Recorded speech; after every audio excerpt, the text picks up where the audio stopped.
ठीक है, मैं प्रियंका जी के पास जा रही हूँ, उसके बाद कोशिश करूंगी अगर अनुपम जी उनकी अगर आवाज आ पाती है तो। प्रियंका जी, अब यहाँ पर इससे पहले जब तक आप 2017 का ही अब तक हम लगातार एग्जाम्पल देते आ रहे थे और उसमें जो परफॉर्मेंस रही उस पर तमाम सवाल उठ रहे थे, लेकिन इस बार जो आपकी जोड़ी ने कमाल किया वो वाकई एक चमत्कार कहा जा रहा है। लेकिन अब सवाल उठ गया है 2027 को लेकर, विधानसभा चुनाव को लेकर। हालांकि इस गठबंधन से तो दोनों ही पार्टियों को फायदा हुआ। देखिए पूजा जी, मैं समझती हूँ कि जिस तरह से बनारस में आदरणीय अजय राय जी ने जो एक मुकाबला दिया, जो चुनौती दी, वो वाकई में पूरे देश ने देखा। और पूरे देश ने देखा कि 1.5 घंटे तक कैसे प्रधानमंत्री जी के जो रेशियो था, जो ग्राफ था, वो नीचे गिरा रहा। और मुझे लगता है कि 1.5 लाख वोटों से जीतना, मुझे लगता है प्रधानमंत्री जी के जो एक बड़ा फिगर था, उसको कहीं ना कहीं डेंट कर दिया। आज प्रधानमंत्री जी मैं से हम पे आ गए। आज प्रधानमंत्री जी मोदी गवर्नमेंट से एनडीए पे आ गए हैं, और बल्कि एनडी कहूंगी मैं तो, क्योंकि बहुत सारे लोगों ने उसको एनडी, जो इंडिया गठबंधन था उसको इंडिया गठबंधन की जगह एनडी गठबंधन कहा। मैं समझती हूँ कि जिस तरह से भाषा की मर्यादा तार तार हुई, लोगों को पसंद नहीं आया। जिस तरह से भारतीय जनता पार्टी ने लोगों की सद्भावना को बिगाड़ने की कोशिश की, लोगों को पसंद नहीं आया। लोगों को पसंद नहीं आया कि उनकी बात ना करके कॉर्पोरेट के मित्रों की बात की जाए। लोगों को पसंद नहीं आया कि भारतीय जनता पार्टी बनारस में सिर्फ और सिर्फ अपना जो है गुजरात। चल हो जा शुरू।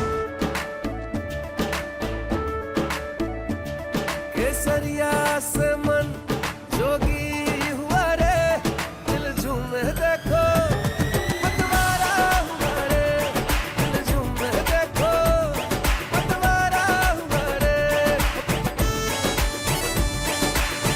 हर पल मनाओ केसरी त्योहार। विमल बोलो जुबान केसरी। प्रेम दिखाया। लोगों को पसंद नहीं आया कि किस तरह से आप अयोध्या में गए और अयोध्या में जो है ना, आपने लोगों की जो कहते हैं घरों को तोड़ा, लोगों को जो विकास के नाम पर विनाश दिया, उसका एक बड़ा जो है कारण निकलकर सामने आया। मुझे लगता है कि अमेठी में देखा जाए तो अहंकार की हार हो गई। जिस अहंकार के साथ अमेठी की जो सांसद थी, वो अपने आप को मतलब देश से भी बड़ा मानने लगी थी। वो अपने आप को कहीं किसी सांसद से ज्यादा एक ऐसी भूमिका में आ गई थी कि मैं ही सब कुछ हूँ।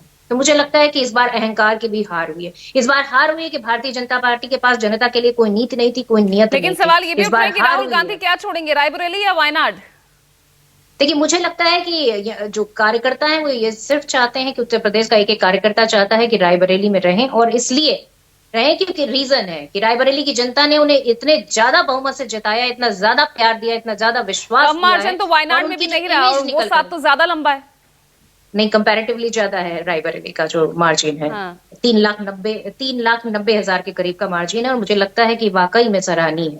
और जिस तरह से मैं समझती हूँ कि हम लोग पूरी तरह से जनता के मुद्दों पर टिके रहे, पूरी तरह से संविधान बचाने की लड़ाई लड़ते रहे। आज मोदी जी को हम लोगों ने संविधान के सामने झुका भी दिया।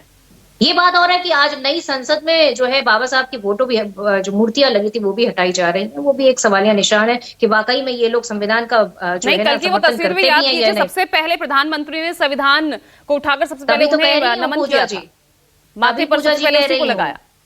तभी पूजा जी कह रही हूँ कि राहुल गांधी जी का एफर्ट है जो उनको मजबूर करता है कि आज संविधान पर जाकर आप झुके, नतमस्तक हो जाएं और उठाकर किताब अपने हाथों में ले लें। तो मुझे लगता है कि ये जीत है। भारतीय जनता पार्टी जिस तरह से अपने एजेंडे पे हारी है, अपने एजेंडे और अपनी नीति और अपनी नियत पर हारी है, वो साफ दिखता है। ठीक है, और मैं अनुपम मिश्रा को पेन कर लेती हूँ। प्रियंका जी, अनुपम मिश्रा, जरा कल की तस्वीर को थोड़ा मैं समझना चाह रही थी। 2 सांसदों की जीत के साथ आपकी पार्टी इतनी दूर, और मंच पर जो 1 सांसद वाली पार्टी वो भी नजर आ रही थी, ऐसा क्यों हुआ? पूजा जी, आई होप कि अब आप मुझे सुन पा रही होंगी। हाँ हाँ बिल्कुल, आपकी आवाज आ रही है। ओके, सबसे पहले तो मैं चाहूंगा कि आपके जितने भी दर्शक हैं उनको बहुत बहुत बधाई कि इस देश में 62 वर्ष बाद पुनः एक बार सरकार तीसरी बार रिपीट कर रही है। ये हिंदुस्तान की इस लोकतंत्र की खूबी है, और मैं सभी को, अपने पैनलिस्ट जितने हैं उन सब का भी अभिवादन करता हूँ। जो अच्छे मार्जिन से और अच्छी सीट जीते हैं उनको भी बधाई, और जिन लोगों ने सीट गंवाई है या कम अंतर से जीते हैं वो अगला बड़ा एफर्ट करेंगे, और उम्मीद है